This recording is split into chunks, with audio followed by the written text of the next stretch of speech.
একটি বাস্তব কথা, কেউ আমার সাথে চলুক বা না চলুক তাতে আমার কিছু যায় না আসে না। কেউ আমার সাথে কথা বলুক বা না বলুক, আমাকে এক ঘরে বলুক, আমার সাথে কেউ চলাফেরা না করুক, আমার ধারে কাছে কেউ না ঘেঁষুক, তাতে আমার কিচ্ছু আসে না যায় না। আমাকে লোকে খারাপ বলুক, তাতে আমার কিচ্ছু যাবেও না আসবেও না। যে আল্লাহ পাক রাব্বুল আলামিন আমাকে সৃষ্টি করেছেন, তার ভালোবাসা পেলেই আমি যথেষ্ট ধন্য মনে করব নিজেকে। কাউকে আমার প্রয়োজন নেই। যে আল্লাহ পাক আমাকে সৃষ্টি করেছে উনি আমার পাশে থাকলেই হবে, 100তে 100। আর কোনো অন্য মানুষের পাশে থাকার আমার কোনো প্রয়োজন নেই।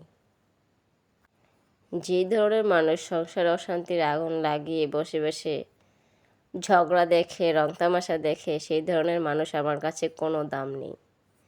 তো অতএব কারো ভালোবাসা আমার প্রয়োজন নেই, আল্লাহর ভালোবাসা হলেই চলবে। সবাই ভালো থাকুন। আল্লাহ হাফেজ।